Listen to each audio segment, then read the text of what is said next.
Hello दोस्तों, happy Diwali, happy new year. मैंने दिवाली के अगले दिन ही मेहंदी रचाई थी, वो भी बच्चों के साथ। हीर और कृष्णा दोनों बोल रहे थे कि मम्मा लाओ हम आपके हाथ में मेहंदी लगाते हैं। बाकी तो मैं अपने हाथ में बस ऐसे ही डॉट लगा के ही मेहंदी रचाती हूँ। और कृष्णा अभी सीख रही है तो मेरे हाथ पे वो एक्सपेरिमेंट कर रही थी। पर देखिए कितनी प्यारी लगाई है उसने, बस थोड़ी बड़ी हो गई है, धीरे धीरे वो सीख रही है। ऐसे ही सीखते सीखते शायद उससे आ जाए। एक हाथ में कृष्णा ने लगाई थी और एक हाथ में हीर ने लगाई थी। बहुत ही बढ़िया मेहंदी आई थी। और दिवाली का जो भी सारा काम था वो सारा काम भी निपटाना था। ये दिवाली के दिन की सुबह की बात है। सुबह जो भी मेरे दिए अगले दिन दिए रखे थे वो सारे मैंने एक थाली में ले लिए हैं, और जो पानी वाले दिए थे उसे उल्टा कर दिया है, तो जो एक्स्ट्रा पानी होगा वो निकल जाएगा उसी वजह से। और बच्चों को भी उठाना था, तो जो मैंने गिफ्ट थी वो गिफ्ट मैंने पहले भी बताया है कि मैं मेरे घर पे जो बच्चे आते हैं उनको गिफ्ट देती हूँ। और इस बार मैंने अपने बच्चों के लिए भी, जैसे कि मेरे भतीजे हैं, भांजे हैं और मेरे 2 डॉटर हैं, उनके लिए भी गिफ्ट बनाई है। डॉटर के लिए तो हर साल बनाती हूँ और ट्यूशन के बच्चे के लिए भी बनाती हूँ, पर इस बार मैंने अपने जो घर के परिवार के बच्चे हैं उनके लिए भी लिया है। तो सुबह सुबह दिवाली की गिफ्ट है वो कृष्णा और हीर को दे दी थी।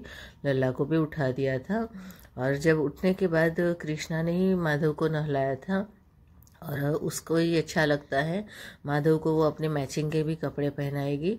फिर मैं जो सुबह का काम है वो निपटा के मंदिर चली गई थी। मैं पैदल जाती हूँ, तो बस वहाँ पे मंदिर पे दर्शन करने के बाद आते वक्त ऑटो में से आती हूँ, और फिर हस्बैंड को फ़ोन कर दिया, और हमारे जो कुल देवता है उनके मंदिर जाना था, तो उनको मैंने कॉल कर दिया, तो वो आ गए थे मुझे लेने। और फिर वहाँ से मैं, कृष्णा और मेरे हस्बैंड तीनों जन हम हमारे कुलदेवी ब्रह्मानी माँ के मंदिर पे चले गए थे, और वहाँ पे दर्शन वगैरह किया।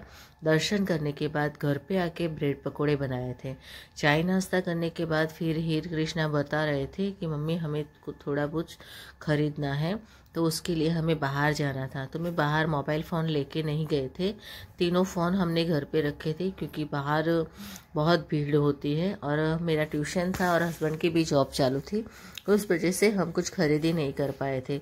और हम लोग क्या है, लोकल मार्केट से ही लेते हैं, जैसे कि ये रंगोली है, रंगोली सजावट की जो चीज़ें आती है, मुखवास है, वो सब वो बहुत ही सस्ता मिलता है, तो वहाँ से हमने सब लिया था। और वह लेने के बाद मटका भी लिया था। और रात को कृष्णा लग गई थी कि भाई हमें तो मैं यहाँ पे बाहर जो भी है रंगोली बनानी है। और ये दिए हैं वो घर पे ही बनाए हैं, तो मोमबत्ती के दिए बनाने के लिए मैंने इस तरह से हाथ से ही रुई की जो दी है बाती है वो बना के रख दी थी, और मोम है वो उससे गरम करने रख दिया था। वो पिघल गया, उसके बाद उस तरह से दिए बना के जला दिए हैं। और कृष्णा है और हीर दोनों जन जो दिवाली की रात को होते हैं ना, जो रस्म वही कर रहे हैं। गन्ना होता है उसे जला के फिर वो लोग मैदान में पटाखे जलाने जा रहे थे, तो वो दोनों नीचे खड़े थे और मैंने पूरे घर में लगा के फिर इसके पापा को दे दिया, तो उन्होंने नीचे जाके दोनों बच्ची को दे दिया। और वैसे ही फिर वहाँ पे जाके पटाखे जलाए। वो भी मैंने शूट नहीं किया, क्योंकि 2 बच्चे एंजॉय करने जा रहे थे और हस्बैंड उनको देख रहे थे। शायद कुछ हो जाए, अनहोनी हो जाए, उससे बेटर है कि ना करूँ। फिर बच्चे घर पे आए, खाना वाना खाया, और फिर छत पे इस तरह से पटाखे जलाए थे, तो उस टाइम मैंने शूट किया था। तो देखिए बच्चे कैसे मस्त तरीके से एंजॉय कर रहे हैं। पटाखे में कोई भी आवाज़ वाले पटाखे नहीं थे, जो सिंपल आते हैं, जैसे कि कोठी होती है। रॉकेट लाए थे, पर रॉकेट 1 या 2 ही पैकेट था, और वो भी आवाज़ वगैरह के लिए थे। आवाज़ करने से क्या है कि जो भी पेट एनिमल्स होते हैं उनको भी तकलीफ़ होती है, जो बूढ़े बुजुर्ग होते हैं उनको भी तकलीफ़ होती है। तो हर साल हम इस तरह से ही छोटे छोटे जो पटाखे होते हैं रोशनी वाले वही लेते हैं, आवाज़ वाले पटाखे नहीं लेते। और बच्चे भी मान जाते हैं कि मम्मा हमें आवाज़ वाले पटाखे नहीं, सिंपल से पटाखे चाहिए, यानी जो रोशनी देते हैं वही। तो उस तरह से बच्चों ने बहुत ही एंजॉय किया, और मैं थोड़ा यहाँ इनके साथ खेल के फिर नीचे आ गई, क्योंकि सुबह भी थोड़ी थक गई थी और मुझे और भी काम था घर पे, तो नीचे आके फिर बर्तन साफ़ किए और तब तक बच्चे फटाके जला रहे थे और मैंने जो भी सुबह करना था वो सब काम का निकाल के रखा था। और थोड़ा बहुत जो आसोपालव के तोरण बनाने थे, फिर माधव की जो कपड़े लाए थे उसे भी मुझे डेकोर करना था। उसी वजह से मैं नीचे आ गई। पर जैसे ही मैं नीचे आई तो मेरा दूसरा काम स्टार्ट हो गया। तो वो जो काम सोच के आई थी वो नहीं कर पाई और जो नहीं सोचा था वही काम करना पड़ा। आपने दिवाली कैसे मनाई मुझे कमेंट में ज़रूर से बताइएगा। हमने तो एकदम सिंपल तरीके से पर बहुत ही एंजॉय करके दिवाली मनाई थी। तो सुबह का जो भी नाश्ता था वो बना लिया और नाश्ते में ज़्यादा नहीं, हस्बैंड को भरी हुई मिर्ची खानी थी और जो रात को भात बचे थे, चावल बचे हुए थे, उसमें से पुलाव बना लिया था। क्योंकि बच्चे वो सब जो होता है, बिस्किट होती है, मिठाई होती है, वो से वही सब खा रहे थे उसी वजह से। और मैंने बच्चों को जो गिफ्ट दी थी तो उसमें चॉकलेट्स वगैरह था, तो वो लोग पूरे दिन वही खा रहे थे। तो वैसे भी ये सब खाते हैं तो भूख ज़्यादा लगती नहीं है।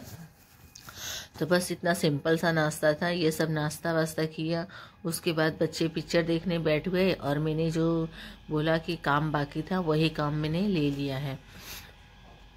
और ये देखिए, ये सिंपल था और इसे मैंने इस तरह से सजा दिया। सजाने के बाद लला के कपड़े बहुत ही प्यारे लग रहे थे और इसे डेकोर किया है। उसके बाद मैंने ये सारा सामान एक साइड रख दिया क्योंकि 2 दिन इसे वही पहनाने थे कपड़े।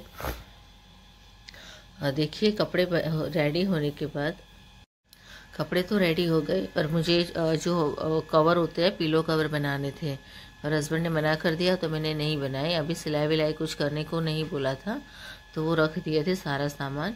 और दूसरे दिन जो है हैप्पी न्यू ईयर था, तो न्यू ईयर की जो भी डेकोरेशन है वही घर पे कर ली थी।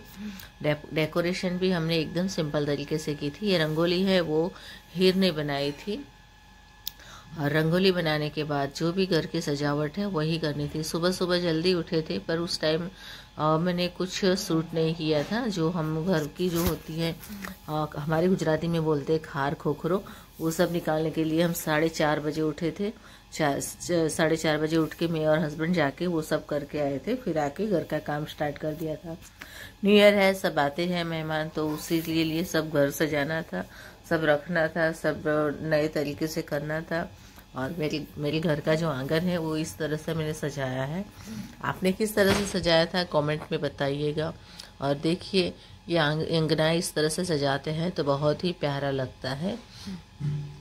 और इस दिन का मैंने कुछ शूट नहीं किया क्योंकि बच्चों के साथ एंजॉय करना है, बच्चों को भी अच्छा लगता है। अगर हम इसी तरह से शूट करते रहते हैं तो क्या है, हम भी एंजॉय नहीं कर पाते और बच्चे भी अकेले हो जाते हैं इसी तरह से। तो चलिए नेक्स्ट वीडियो में मिलेंगे। Thank you.